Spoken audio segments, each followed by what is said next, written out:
You have heard adopt, don't shop. You want to help the homeless dog population. You're going to rescue a dog. That is all so great. But how do you know you're not supporting a puppy mill? Yep, you heard me right. Your adopted dog might be from a puppy mill and not in the altruistic way that you think. There are a lot of puppy mills that masquerade as rescue organizations. And what's worse is that it can be really difficult to tell which organizations are legitimate rescues and which are puppy mills. That's why it's so important to do your research before you adopt a dog. Research the rescue you're trying to get a dog from and make sure that they are reputable. A puppy mill is a large, high-volume commercial dog breeding operation. They might operate in a physical space, but they can also operate out of somebody's home, and they can operate as a network of homes, all under one large commercial breeding operation. As of the beginning of 2025, there's an estimated 10,000 puppy mills in the United States. So much of what makes puppy mills bad is that these dogs are usually treated terribly. They're often neglected, maybe abused. They're definitely not being bred to the breed standard.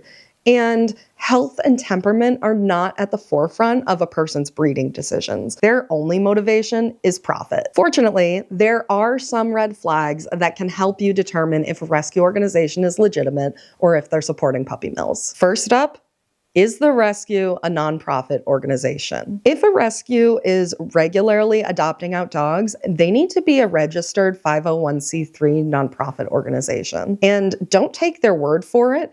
Make sure you look up that they are actually a 501c3. Now, if someone's doing a private rehome every now and then, that's different.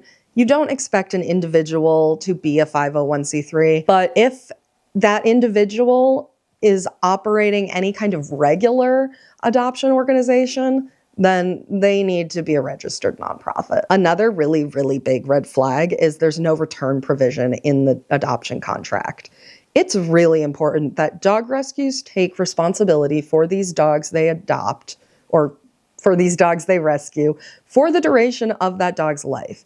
If you, for whatever reason, can't keep that dog, that rescue needs to be taking the dog back. Hi, yes. Are you my recording buddy? I even had a friend try to adopt a dog once, and the rescue denied her application because she said in the application that she wouldn't return a dog unless it did not get along with her other dog.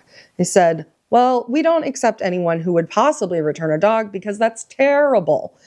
And she was like, no, responsible rescues are supposed to be okay with that. They're probably going to use nice language like, we just want every dog to have a loving home, and that's why we don't accept returned dogs. And it's like, no, that's not why. The reason why is you're churning out dogs for profit. It's code for not having the dog's best interests at heart. Another red flag is if a rescue has a near constant influx of purebred puppies or popular mixed breeds. Now, I'm not talking about every now and then a litter comes in or every now and then a purebred puppy comes in. I mean a regular influx of purebred puppies or popular mixes like doodles. It's just not that common for a legitimate rescue to have litters of purebred puppies all the time. People are not giving those dogs away. Those puppies are worth money, especially if they have a lot of purebred puppies and they won't tell you where the puppies came from. It's probably a puppy mill. One sign that you are dealing with a puppy mill and not a legitimate rescue organization is if they often have a lot of purebred dogs of different breeds. Puppy mills are trying to make money and maximize their profit. One way to do that is to have a lot of different purebred dogs available. Okay, you know how money laundering is a thing? There are people that launder dogs, and they do this by opening a 501c3 organization that is a legitimate nonprofit organization that operates as a rescue by buying the dogs from the puppy mills and then adopting them out for an exceedingly high price. Or the puppy mills could even donate the dogs to the rescue, and then the rescue adopts them out for a very high price. Either way, there's some sale of dogs happening here, especially in areas that have legislation that says only rescue dogs can be sold at pet stores. this is definitely a very real practice. That legislation comes from such a good place of wanting rescue dogs to find homes, but the puppy mills have found a loophole. If they operate a rescue as a front for the puppy mill, they can get their dogs into pet stores still. Another red flag is a legitimate rescue that is purchasing dogs from puppy mills. They might be legit and they're not materially connected to the puppy mill in any way, but if they're buying dogs from a puppy mill, they're still financially supporting those operations. And that's what we want to make sure doesn't happen. This is often going to come from puppy mill auctions, or if a puppy mill claims they're going out of business, rescues will swoop in and buy the dogs. And the reason they justify it is, well, if they can screen potential homes, then at least they can make sure those dogs are going to better homes than a puppy mill would.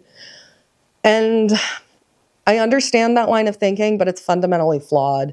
And in my opinion, if a rescue organization, even with no material ties to a puppy mill, if they are financially supporting a puppy mill, they're not a responsible rescue. They've just become a broker of dogs. Another red flag is a high volume international or out-of-state rescue. Now, this one is tough because there are plenty of responsible rescues that do international or out-of-state adoptions. It's very common practice, at least in the United States, to bring areas with a lot of stray dogs, to bring those dogs up to areas with more potential homes. A lot of the New York City rescues do this. That's not inherently a red flag, but it can obfuscate. Why did I say that in a YouTube video, Gens? It can make it harder to tell the origins of that dog. How do you pronounce obfuscate? It just makes it easier for these shady operations to hide. It's really easy to lie about international adoptions and take advantage of people's altruism and also their ignorance. For example, people know that a dog meat trade exists, but they haven't really stopped to think about the logistics of it, or they don't know much about the logistics of it. And so they just hear the words meat trade and think, oh, this is so good, I'm adopting a dog who would otherwise be killed and eaten. But stop to think about it. Are people really eating purebred dogs? Probably not. Those dogs are worth more money. If you're eating a dog, it's probably going to be a mixed breed that's not worth money. And because it's darn near impossible to return an internationally adopted dog to the rescue, a lot of puppy mills can get away with the contract provisions because no one's trying to return their dogs to a rescue halfway across the world. You also need to be looking out for the adoption fees. It costs money to adopt a dog. That's not a red flag at all. But usually those adoption fees are going to be a nominal amount of money. Just make sure the dog's going to a good home who really wants it. And in high cost of living areas, that fee may be higher. And for younger puppies, it may be a little bit higher. But in general, these fees should not be super high. If you are looking at a fee of like $1,000 or more, you may be dealing with a puppy mill and definitely should be taking a closer look. If you see a rescue operating out of an area that's known to have a lot of puppy mills like Pennsylvania, Ohio, Missouri, and you notice several of these red flags, chances are you're dealing with a puppy mill. The whole point of rescue is to give a homeless dog a home and not support irresponsible breeding operations. On the spectrum of responsibility in dog breeding, puppy mills are the lowest of the low. And if you're trying to adopt a dog, you don't want to support that.